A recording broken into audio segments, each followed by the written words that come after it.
Good morning and welcome to another in the Al-Tamimi series in respect of construction issues in the Kingdom of Saudi Arabia.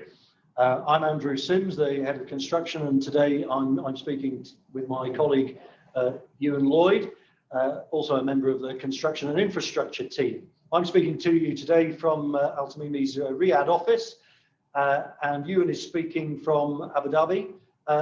Unfortunately, we weren't able to be joined by a couple of our colleagues here in Riyadh. They've ended up being drawn into a couple of court matters in the Saudi courts this morning. But we'll proceed with the agenda as set out in the slides as we go through. So if we go to the next slide, please. So as in the previous format of these presentations, we've got two parts in main. Ewan speaking first in relation to contract documents, standards and liability, and then me speaking about dispute resolution in KSA. Overall, we expect it'll be about 60 minutes. Our two presentations probably around about 20 minutes each, and then with a question and answer session, and we hopefully will then finish up before the end of the 60 minutes.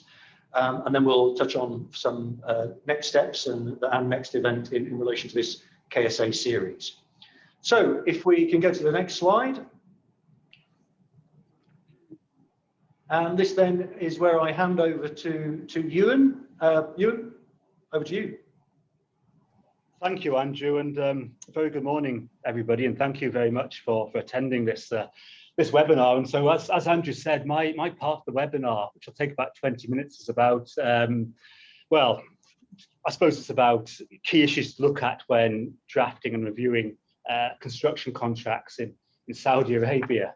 And of course, this is potentially a very broad topic. There's plenty of material I could discuss probably for several hours, but in the time available, I've picked two key issues just to discuss in a little bit of detail. And these two issues are, first of all, contract documents, what actually constitutes the contract. And the second issue is this concept of subjective standards. What are subjective standards and what are their impact and their consequences? And when I was kind of preparing this this webinar, I was kind of thinking a lot of the stuff I'm going to say today is kind of fairly common sense. If you take a step back and think, well, that's obvious, a lot of it probably is kind of quite clear, but the stuff I'll talk about, well, quite a few live examples, and these live examples have actually occurred in practice. And in many ways, the issues which do seem the most obvious and common sense can become the most problematic if not addressed properly from the outset. And so I think I will raise a few signposts for people just to be aware of going forward, because of course, if you do get the basics right in terms of your contracts, the chances of going to formal dispute resolution are significantly reduced. And so this is so just move on to the next slide, please.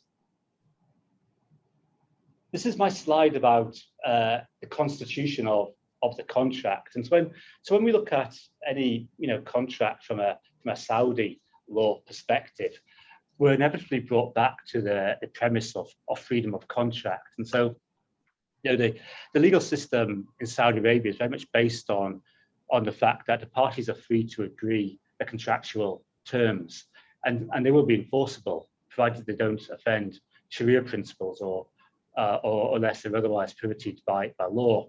And so from a construction perspective, there's a good chance that what you actually sign up to will be binding on the parties, that will be enforced against you. And so the next kind of question is to look at a construction contract and determine what the actual construction contract comprises.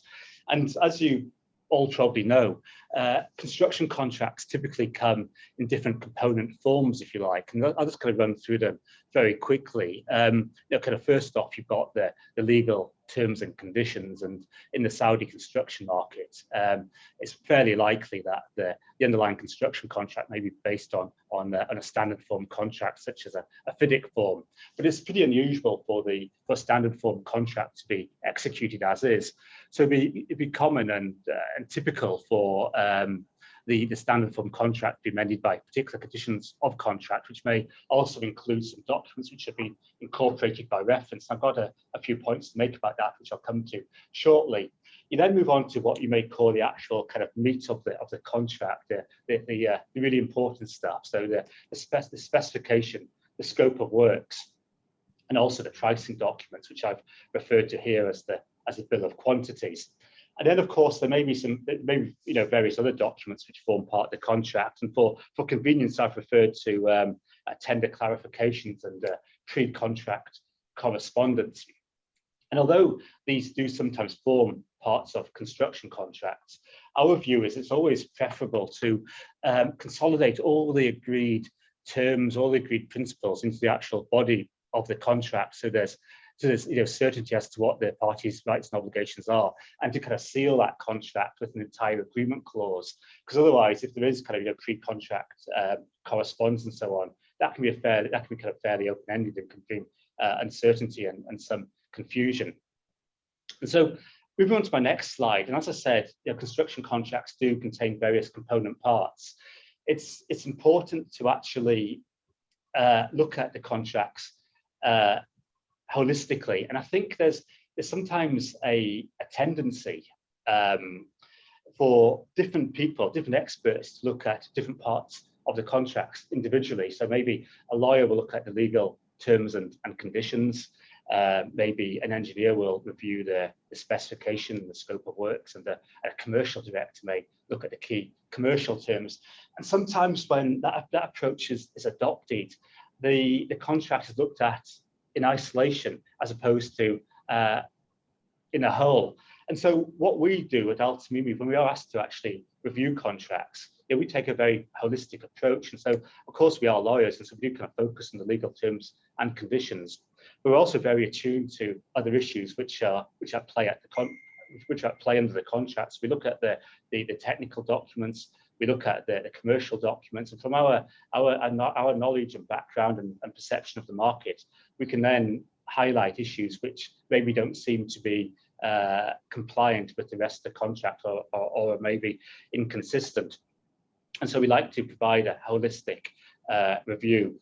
And that brings me on to my next point, which I've labelled contradictions and ambiguities. And I think a danger is if a contract's component parts are reviewed in isolation, there is a risk that there are inconsistencies and ambiguities. And although you can raise the argument that okay, that's all well and good, but we're protected by the priority of documents clause, and that position has got some merit.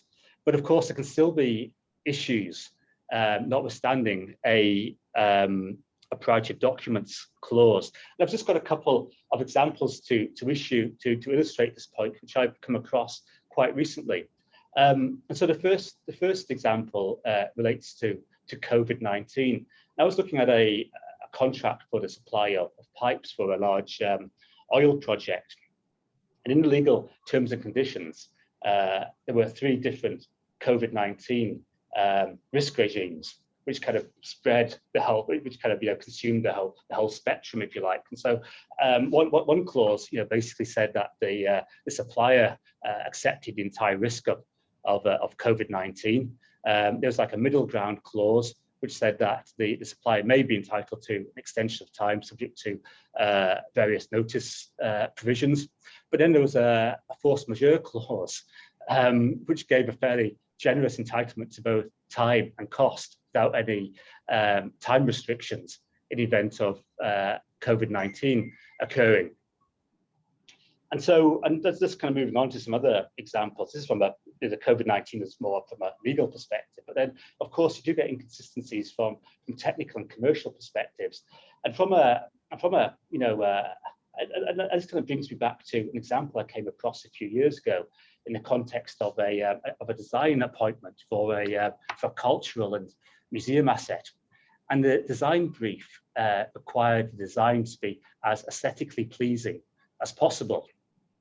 And the question then arose as to what does that actually mean in the context of design, and the issue here related to substations, and the question was whether substations should be designed underground so they're obscured from the public view, or was it acceptable for these substations to be designed to be built above ground? If they were built above ground, would that satisfy the requirement for the design to be as aesthetically pleasing as possible? And then the final example I've got is this perennial interface issue which comes up between the scope of works on one hand and the bill of quantities on the other hand. And the question which often arises is, if there are items referred to in the bill of quantities which aren't actually then referred to in the scope of work, are these items in the bill of quantities then deemed to form part of the contractor's scope of work? And I hope from these examples, the answer is probably arguable. You can probably submit some fairly good arguments, both for and against, depending on what side of the fence you're sitting on. And when you get these kind of situations, when you can submit arguments which are kind of fairly compelling either way, that's when you do get disputes, that's when you do get controversy. And that's why it's so important to actually carefully review contracts to make sure that these inconsistencies, these ambiguities are ironed out. And just the final point I'd like to make is just going back to the point regarding incorporation by reference. And I've got a couple of points just to make on this topic. And incorporation by reference can be fairly benign, and so documents which are incorporated by reference can be fairly standard. So there could be health and safety protocols, there could be anti-bribery protocols, that kind of stuff, which are fairly kind of standard, fairly non-controversial. But then issues can become a bit more controversial if you look at subcontracts, for example. And of course, in the industry, it's common for subcontractors to be engaged on a back-to-back basis, and so for that reason, it's fairly common for subcontracts to incorporate the terms of the main contract by reference. But if you're a subcontractor, you've got to be kind of slightly careful about this and take a step back. And various issues do need to be considered, but a couple which are immediately apparent are, first of all, if you're a subcontractor, maybe performing, say, 5% of the entire contract price, is it right and reasonable for you to take on the same risks that the main contractor is taking on? And as a related point is, if your contract is back-to-back with the main contract, various issues do arise. So for example, your subcontract works may not be actually formally taken over until the main contract works are. That will have kind of various implications in terms of you may have to incur preliminary costs until the main contract works are accepted, and of course your entitlements, which are typically triggered upon takeover, such as the reduction in retention, return of bonds potentially. These issues will be deferred for some time, which may be considerably in the future. And then just the final point, which is more of a kind of a legal issue, which I think is pretty important. So, notwithstanding the prevalence of incorporation of documents by reference as a shorthand way of doing things, it's still very important to actually refer to key clauses in full.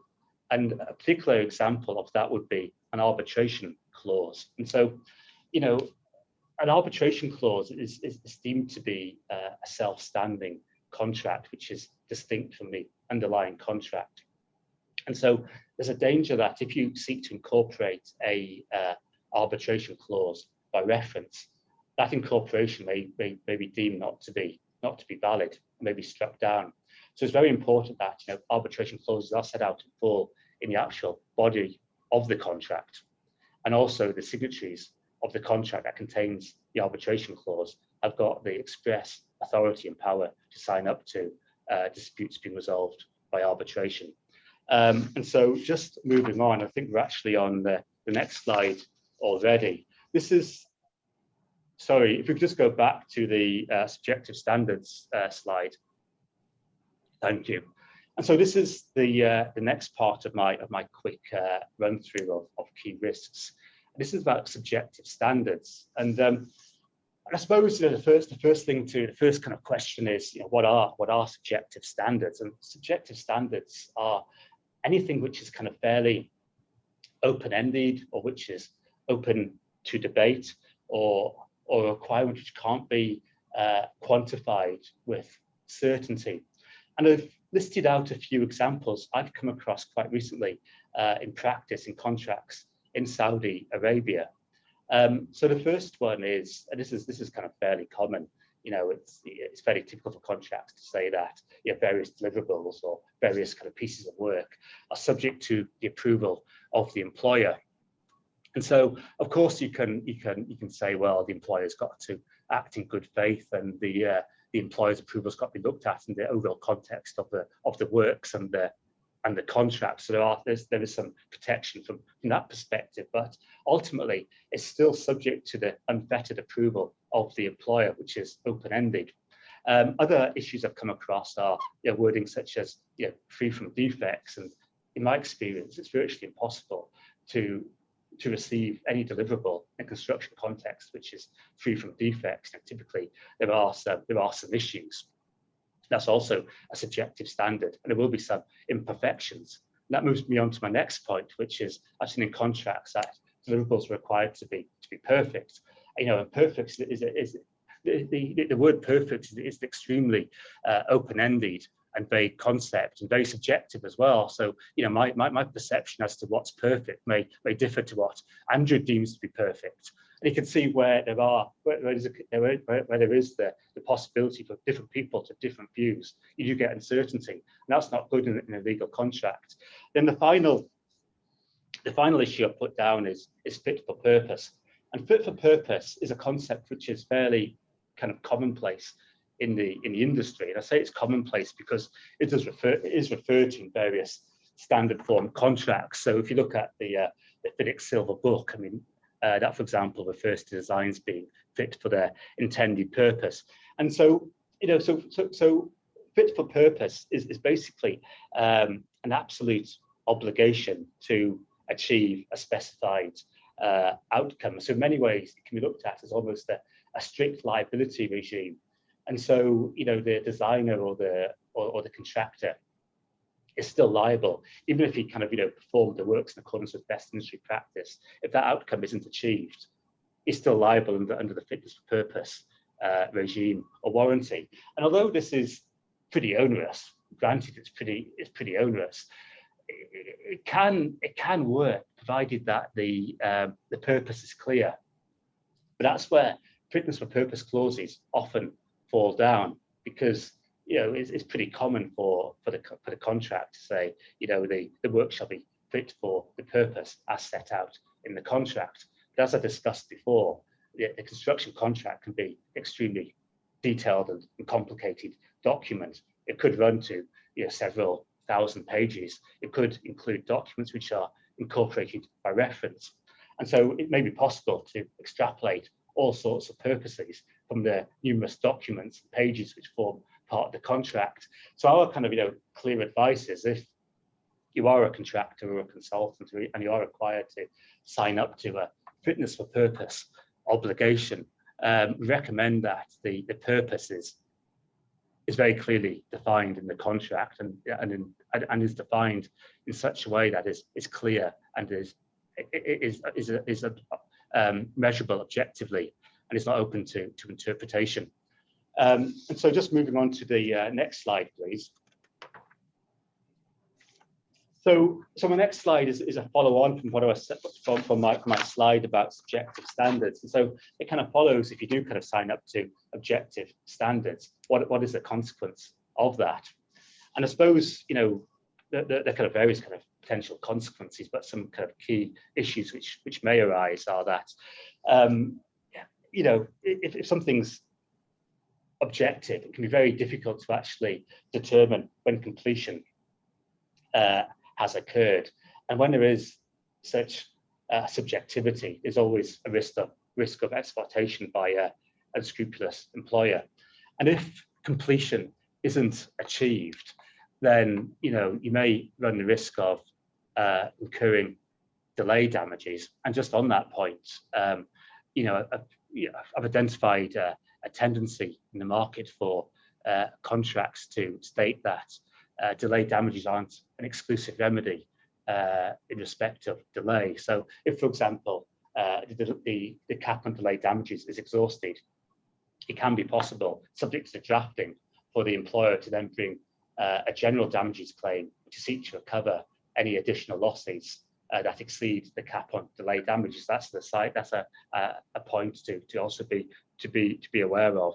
And then the other kind of key issue as well is if you fail to actually, if you're a contractor or a service provider, and you fail to actually provide deliverables which comply with the requirements of the contract, then that constitutes a breach of contract. If you breach a contract, typically that may trigger a right to terminate, subject to various kind of cure periods not being exhausted. And if a contract is terminated, there are all sorts of fairly onerous obligations and liabilities which could apply. So, for example, various indemnities may kick in, caps on liability may fall away, and of course, any contract that is terminated may have significant reputational risks. So that's something to be aware of.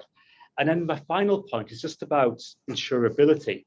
And this is a slightly divergent point, but I suppose an observation I have is that, the contracting market in Saudi Arabia and elsewhere is becoming increasingly onerous. Contract terms are pretty severe, but at the same time, the insurance market is going in the opposite direction, particularly the PI market. And I think there have been a number of significant PI payouts around the world, and that's kind of really restricted the availability of certain covers with respect to PI insurance. And so, in the past, it was never easy to get, but it was possible to get PI insurance for fitness for purpose. But that's getting more and more difficult to get and more and more expensive. But what we are seeing in PI policies is something called a contractual liability exclusion. And what that basically says is that the PI insurance policy will respond with respect of any breaches of duties at law, but it won't respond to any breaches of contractual clauses that exceed duties at law. So, for example, a contractor or a consultant exceeds or breaches a fitness for purpose obligation or an obligation to perform the works in accordance with best industry practice, they may not be covered under the PI policy. And I think if a PI policy doesn't respond, it's not a good situation for either the employer or for the insured party, because if you're the employer, you've got very real concerns regarding the recoverability of liability. And if you're the insured party, i.e. the contractor or the consultant or the service provider, and your PI policy doesn't respond, there's a risk that the employer may seek to recover against the assets of your company, and these the ramifications and the issues associated with this can be fairly profound, particularly if a parent company guarantee is in place. And so, just moving on to my final slide, which is just a quick summary of what I've discussed. So look, I think in a nutshell, it's really important to review and interrogate all the documents that form part of the contract, ensure that there aren't any inconsistencies, make sure the standards are ascertainable and achievable. If they aren't, negotiate.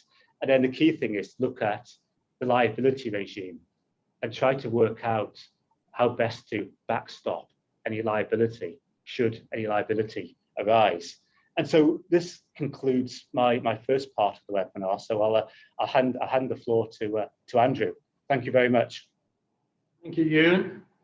I can go on to the next slide, and we'll be touching on dispute resolution in KSA. Just by way of a bit of an introduction to my own experience here. I've been in the Saudi market over a period of in excess of 10 years. Now, there are certain parts of the dispute resolution landscape in KSA which haven't particularly changed. However, there are some developments over recent years which you may or may not be aware of. And I think it's quite useful just to recap on what those are. And my slides are looking at the compare contrast with what it is that you might normally expect to have in a contract.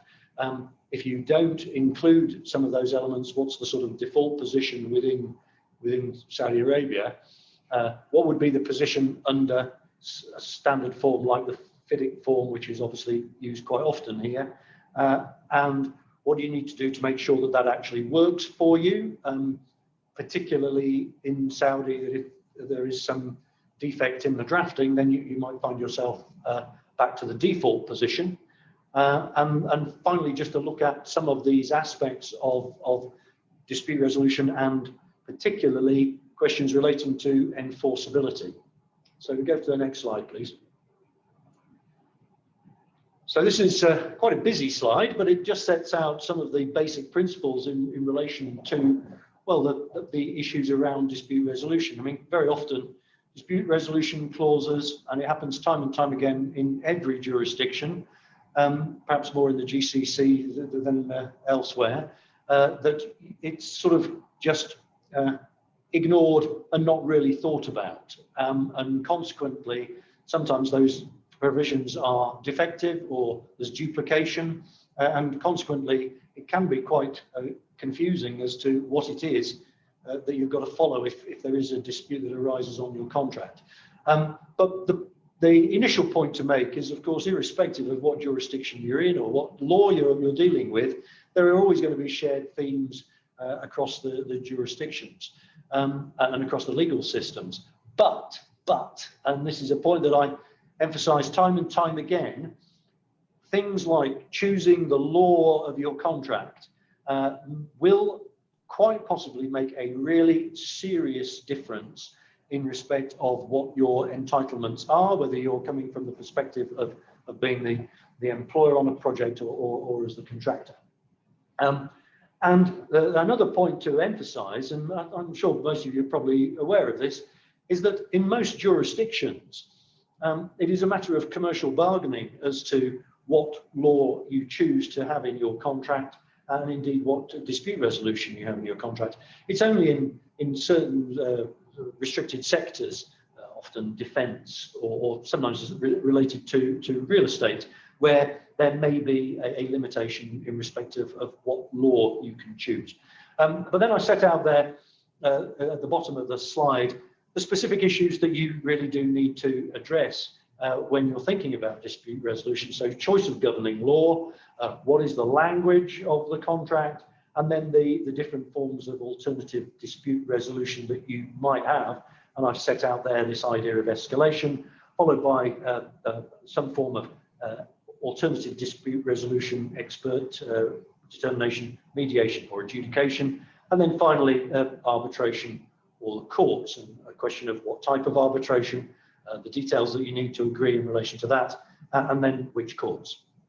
So next slide, please. So I thought it was worthwhile, just in very simple terms, to say, if you don't address these issues in your contract, and obviously most of them do, but if you don't address them, or indeed the way in which they've been addressed is ambiguous or conflicting and consequently not enforceable, this is the position that you're going to be in. So as most of you, I'm sure, are aware, Saudi Arabian law is Sharia based. There are some elements that have been codified. You'll be in front of the local courts with a local procedure, enforcement then of a Saudi Arabian judgment, whether that's going to be enforced in Saudi, or you might be trying to enforce it elsewhere in the region or elsewhere in the world. And obviously it's in the Arabic language. Now, for international parties who are in a contract of that type, that does obviously present certain potential difficulties for you. Obviously, the nature and unfamiliarity with procedure and the language. One point is, again, the use of this word expert. Most of us, certainly those who've been involved in construction disputes internationally, will invariably be thinking of an expert being somebody who is employed by each of the parties to present an expert testimony in respect of supporting that party's case. Within the Saudi Arabian system, so very similar to the rest of the Gulf, there are experts who are appointed by the court for the purposes of making an assessment. And one thing to emphasize is that the experts, and it's a question of finance in many respects, who are appointed by the court aren't necessarily going to be paid a huge amount of money. And so consequently, the nature of the report that they are going to be doing to the court is likely to be significantly different from what it is that you'd be expecting in terms of an analysis by one of the major players in expert testimony that you might employ yourselves. And as a consequence, the detail of your case may well not really get through to the court. It simply is wholly redundant. Very important factor to take into account. Enforcement then is something I'm going to be coming back to. You've got enforcement of a KSA judgment in KSA against KSA entities, or indeed the assets of an international company in KSA. That's not so much of an issue. However, enforcement of a KSA judgment outside of Saudi Arabia itself, it's a slightly easier task within the GCC, but trying to enforce a judgment, say, against Saudi Arabian assets, or indeed the assets of another international party that you've got a judgment against outside of Saudi Arabia, can be potentially really quite difficult. So I suppose the message there is, let's try and avoid just leaving it to the default position. There's nothing wrong with choosing the Saudi Arabian system, but you need to be sure that you're choosing it deliberately as opposed to inadvertently. Next slide, please. So I thought, by way of a sort of benchmark to compare and contrast, I just run through the typical FIDIC clause 20 clause. And as you probably know, there are 4 levels to this. Engineers' decisions, thing called a DAB, or Dispute Adjudication Board, then amicable settlement, and then arbitration. Now, I've also emphasized there that there is this document within a FIDIC contract, which is called the Appendix to Tender. And how many times do we come across a situation where FIDIC terms and conditions have been incorporated into the contract, but the next step of actually filling out the form properly has not been done? If there's one message from this in relation to whether it's Saudi or elsewhere, pay attention to the Appendix to Tender, and whether it's an Appendix to Tender in relation to a FIDIC contract or any other form of contract, just make sure that you fill in the blanks. Because, and I've set out there some important blanks in the FIDIC Appendix to Tender, which relate to the dispute resolution procedure. Choice of governing law and language, make sure you fill that in relation to clause 1.4.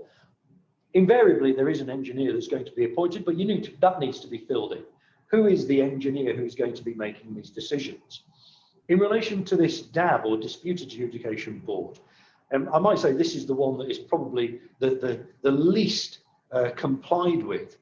The whole idea between the standard FIDIC form, of the FIDIC standard form, is that this Dispute Adjudication Board is identified in advance. It's set up so that issues as they arise do come to the adjudication board in a timely fashion. Now, as I say, more often than not, that's just not done. And you can find yourself in a real mess if you've signed up to a dispute adjudication board, but you actually haven't followed the procedures to have set it up. I'll just make a short point there that there is a distinction between the original first edition, which is what tends to be used in the GCC and also in Saudi, and the more recent version, where basically FIDIC have taken on board that there are these mistakes that are made with dispute adjudication boards. And the whole idea is that you can have an adjudication board that is just set up for a specific dispute as and when it arises. Go into more detail on that in another session if anybody's interested. And then in relation to arbitration, clause 20.6, it's set out there that it will be the ICC arbitration with ICC rules. And then in the background, if you've chosen KSA law, or that the seat of the arbitration is going to be in Saudi, then even though you might have an ICC arbitration, it's likely to be Saudi arbitration law. And this is one of these developments that there has been over the last years that I've been involved with in Saudi, the promulgation of the Saudi Arabian arbitration law in 2012, which was probably one of the first ones that came in, and it's been followed since by a number of the other jurisdictions. It's basically based on the UNCITRAL style of arbitration. So next slide, please.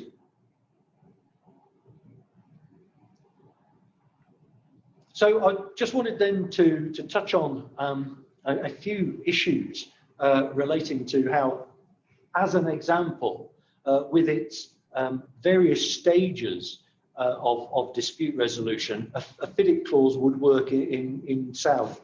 So I just put up as a possibility that if you've got a KSA version, as in you filled in the appendix to tender with the things that I'm referring to, you'll have a Saudi governing law, Arabic language. I mean, quite often you might change that so that it's English. More often than not, it will be, certainly with international parties.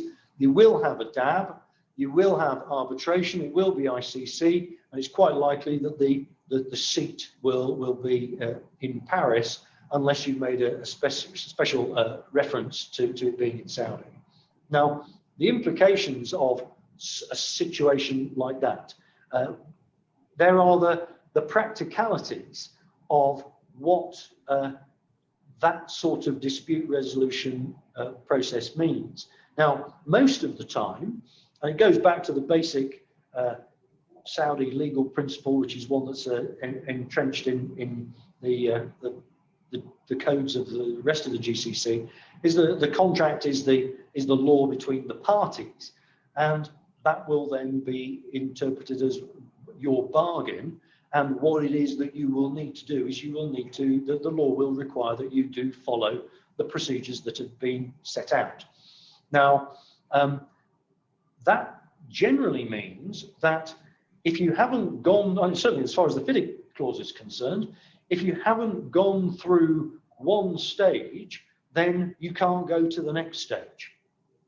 And that can often cause issues, especially as I've described already. If you haven't properly set up your DAB, but you've agreed to it, how then do you get to arbitration?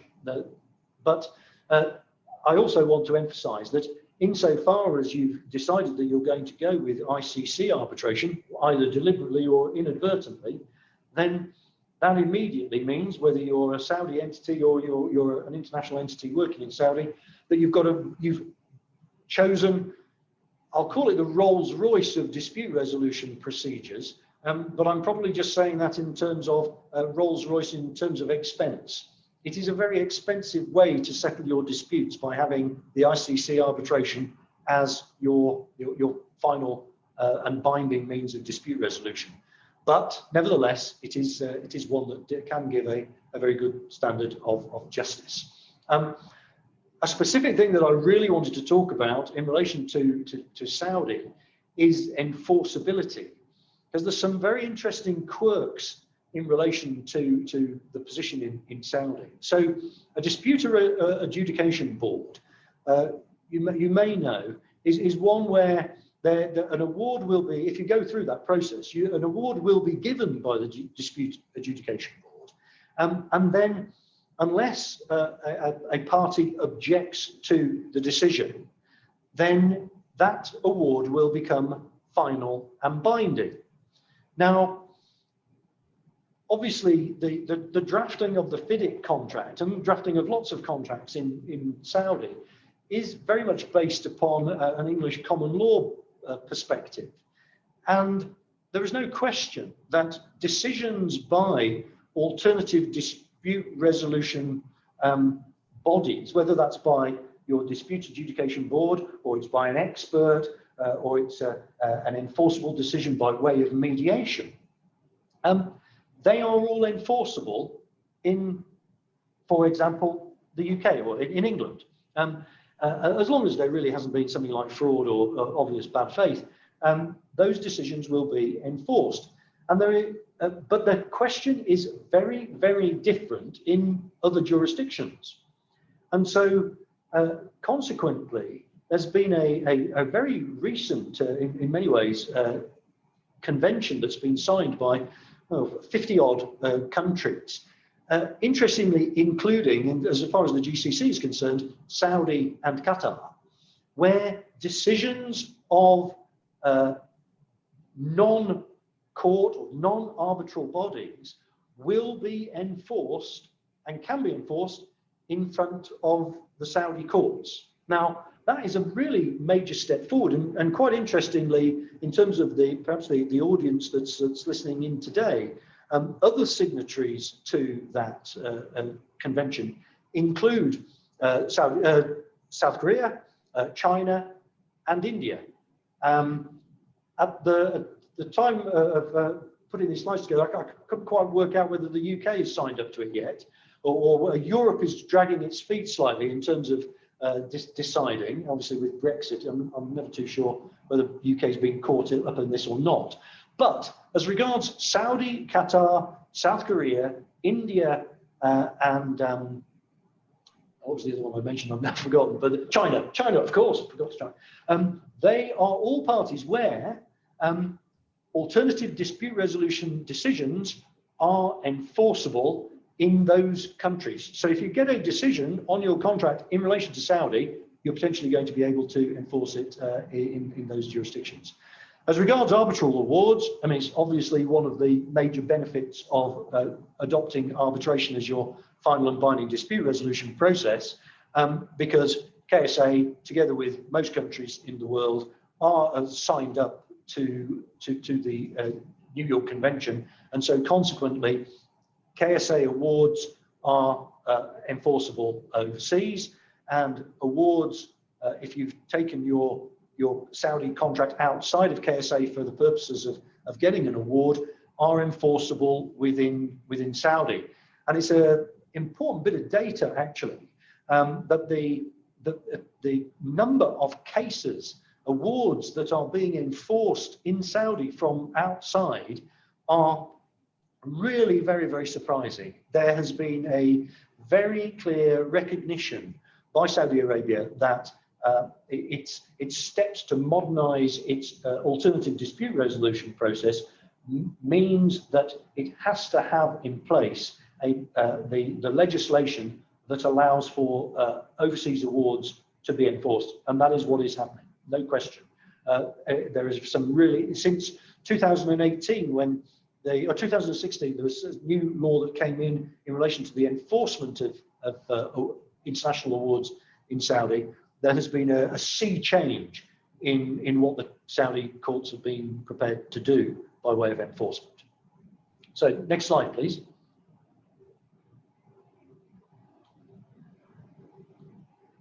So I just wanted to touch here on things that could be alternatives to, for example, the FIDIC form, or indeed anything that is offered to you. So it is possible in most circumstances, it's purely a commercial decision, whether or to choose a governing law other than Saudi governing law. Obviously, if you're dealing with Saudi entities, their willingness to move away from Saudi law is limited. So it might be that this is more a debate between, say, a main contractor and subcontractors, but undoubtedly there is a possibility that even at the employer main contractor level for a law other than Saudi law to be selected. Obviously, questions relating to Arabic language, I've got to say most of the contracts that I'm involved in, not necessarily my colleagues here in the Riyadh office or in our other Saudi offices in Jeddah and Al Khobar, but for me and for you, and they tend to be English language contracts. A thought that I have always had, and I would recommend to you, is really seriously considering whether or not to delete the dispute adjudication board provisions within the FIDIC contract. It is quite cumbersome. It can work, but it needs to be addressed properly. And given the issues to do with enforceability, although Saudi has agreed that it will enforce this sort of thing, quite often it might be a lot of money spent on something that ultimately is nothing more than a stepping stone to your final and binding dispute resolution. That's not to dismiss other forms of alternative dispute resolution. It's just that, from a personal point of view, I find that the particular approach that FIDIC has with relation to DABs is a bit cumbersome. And then the final point here is, and I've already done my job perhaps on trying to suggest that the ICC isn't necessarily the only place for all forms of arbitration. There are other bodies, and particularly in Saudi, there is the Saudi Center for Commercial Arbitration, which has got a good reputation. It's a relatively recent creation, and as you may be aware, across the GCC, these different arbitration centers have been set up. I feel very comfortable with the idea of using the Saudi Center, but obviously there are other alternatives to it. I mean, there are the other GCC centres as well as the LCIA in London. Some people will choose the Singapore or indeed the Hong Kong arbitration centres for their disputes. We do find that in Saudi contracts, there are a whole range of arbitration centres that are selected for contracts here, often depending upon where the particular entities are coming from. Final slide, I think, if we just move that, just a bit of a summary. So my repeated concept or theme is there are always these shared themes and issues across all of these contracts. There are then the dangers of making an assumption that the choice of law in particular as your governing law, or your choice of jurisdiction or location is nothing more than just an administrative detail. It's not. It is of both of those, whether it's in relation to the governing law or it's in relation to how your disputes are going to be conducted. It is potentially a really, really important factor if a dispute does arise. And not addressing the DRP, the Dispute Resolution Procedure Clause, can really have some significant implications. One thing I do really want to emphasize is it can undermine your negotiating position if you're going to find that you're not in a forum which is one which you're familiar with or is very expensive. You do need to think about what are going to be the costs of following whatever process you have to follow. Do consider what the quality of the award or the decision is going to be. Whether or not it's going to be of the level of interrogation of your facts. I mean, obviously, some of these things can be two-edged. You might not want the facts to be investigated too closely. And then finally, the point which is perhaps a theme within my talk today is enforceability. Are you going to be able to enforce this award against your counterparty, whether that's enforcing it in Saudi or enforcing it somewhere else? So if we then just go to the next slide, because I think that's the formal end of the proceedings. Oh, sorry, I've got a final slide, have I? FIDIC and KSA, yes. So I think we can move on from that one. I think it's a duplicate. Okay, that's what Ewan and myself. So questions. Now we did have, let me just see if I can pick up on some of the questions that have been asked. But while I'm doing that, Ewan, I've got one question here that was one of the parties that couldn't take part, a guy actually from the States, was saying, can conduct or a course of dealings become binding on parties in KSA, even if a formal contract is in place? Have I understood that correctly? Yeah, it's an interesting point, isn't it, Andrew? And these kind of issues do come up on a fairly regular basis. I mean, the situation is never kind of crystal clear, but I think you can make a fairly kind of good argument. There's been a concerted course of dealings between the parties over a significant amount of time. I think by their conduct, you can probably fashion a fairly good argument that the parties do intend their conduct to be binding. But then, of course, I think nothing is kind of straightforward in these kind of scenarios. And there always are going to be ambiguities, particularly if there is an entire agreement clause in place. But look, I think it kind of always goes back to the point I was making before, and you said, Andrew, as well. The contract is the constitution between the parties. Although there may be a little bit of kind of wriggle room, a little bit of scope for negotiation, once you do depart from what's in the black and white under the contract, the situation does become arguable. Yeah. Another question for you that's come in, Ewan, is certainly it's not something I tend to be looking at, is professional indemnity insurance applicable in KSA?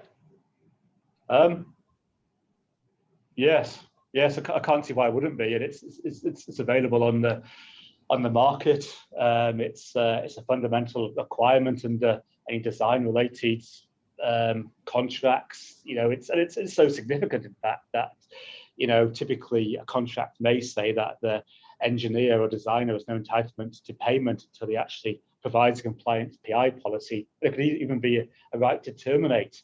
One thing you should, I think, from a PI perspective, one thing from anybody from an international perspective should be aware of.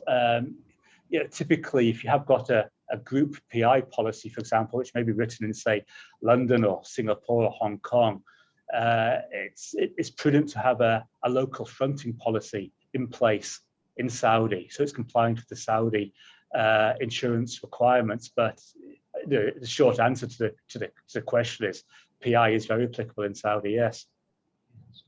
Another question, which is slightly for both of us in a way, on a topic actually which we have covered in more general seminars. But is it usual in the Gulf for the overall cap on liability to fall away in a for-cause termination situation?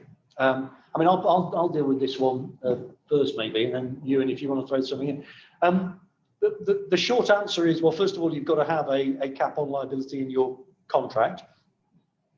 Caps on liability in Saudi and the rest of the Gulf are usually enforceable, and then it may depend upon the wording of any cap on liability clause.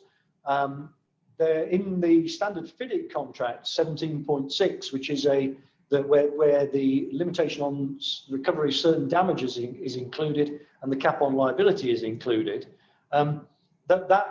those limitations on recovery are enforceable or do still bite after termination, although there are a series of exceptions, and the exceptions are fairly typical ones that would be enforceable which would apply in Saudi, which are issues to do with deliberate breach or fraud or willful default. I haven't got the clause in front of me, but it's that whole idea of you're not going to, the bargain is not that you get the protection of a limitation of liability clause if actually you've just gone and deliberately broken the contract and the other party is forced into a situation where they have to terminate. Ewan, I don't know if you've got anything else to add on there. Yeah. I think it's very much on the basis of the clause. Pretty much, I completely agree with you, Andrew. I think maybe that question is kind of picking up on something I said in my presentation, in that all contracts are negotiated on a case-by-case basis, and part of something I've seen in contracts is that some contracts do say that the cap on liability does fall away if the contract is terminated for breach, for example. So it's very much down to the drafting of the contract. But I think just as a fail-safe position as well, I'd always recommend having a survival clause saying that the cap and liability clause survives termination of the contract as well as a catch-all, if you like. Those are the only two comments I'd have on that. Okay. Another question, which is one to me, which is with the introduction of enforcement in the courts of Saudi, do you consider this development as a major step in increasing the trust of international investors in the KSA market, or does it need more than this? The short answer is that all of these steps that have been taken across the GCC, and Saudi in particular, are the steps taken by the authorities to enhance their countries as centres for investment. The idea that there is the certainty and the rule of law and the enforcement of decisions is unquestionably in the minds of any investor. I think that the steps which the Saudi authorities have taken in relation to this period I've been talking about, of the arbitration law in 2012, the enforcement law in, I'm saying 2016, it might be 2018, but anyway, the enforcement law that's come in, plus signing, well, obviously even earlier, the signing up to the New York Convention, but then signing up to the Singapore Convention. All of these are very much to be encouraged steps, which are very positive in terms of the contracting environment in Saudi and the overall security of investment. And I use the word investment very deliberately. Some of you may or may not be aware of issues which are, or documents which are called bilateral investment treaties, usually on the level, well, they are at the level of country to country.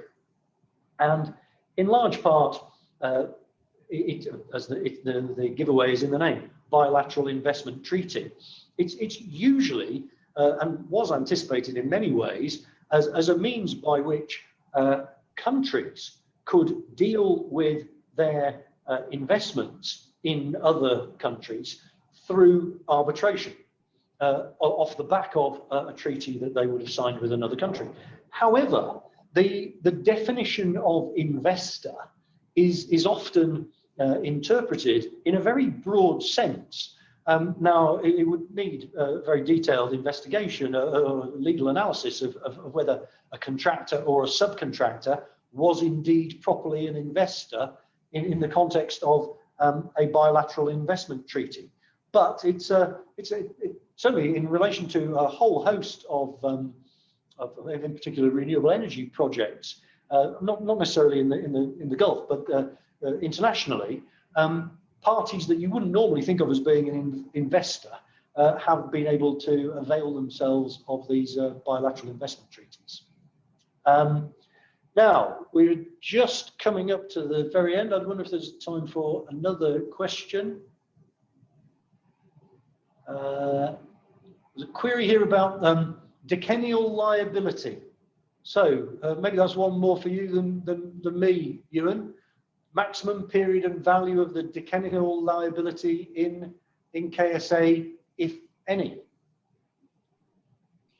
Yeah, so this kind of goes back to the whole decennial liability kind of point, which is kind of so prevalent across the Gulf, and many civil codes across the GCC refer to there being a 10-year period for major structural defects which cause complete or partial collapse, otherwise undermine the integrity of a structure. And all this is enshrined in the UAE commercial code, the Qatari commercial code, etc.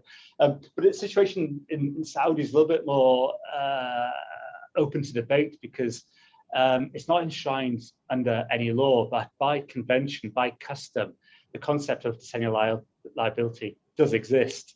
And I think there is some jurisprudence on this point, and the prevailing opinion is that, in line with other GCC jurisdictions, it's a 10-year period that applies to major structural defects, and that runs from the date of completion of the building. There's always a slight from a Saudi perspective and across the GCC, there's always some debate as to whether time bars of this nature, like a 10-year period, is actually enforceable, or should this kind of period run indefinitely.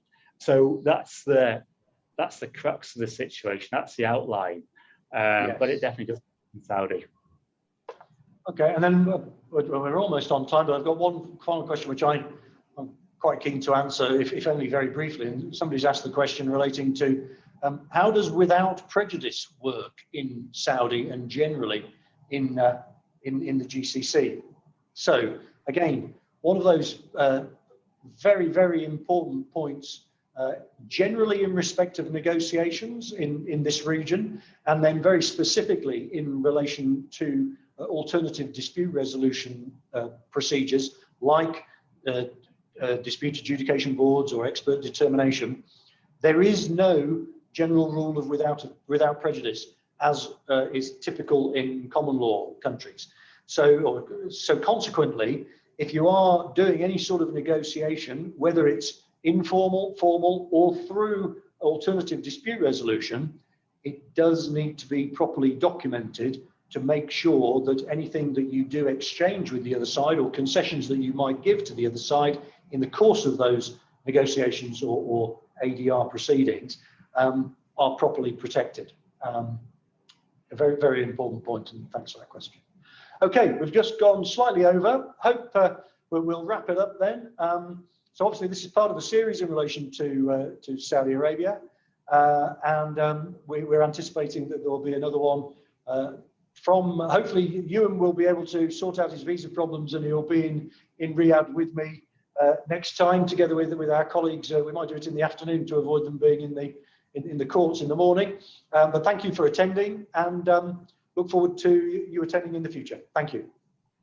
Thank you.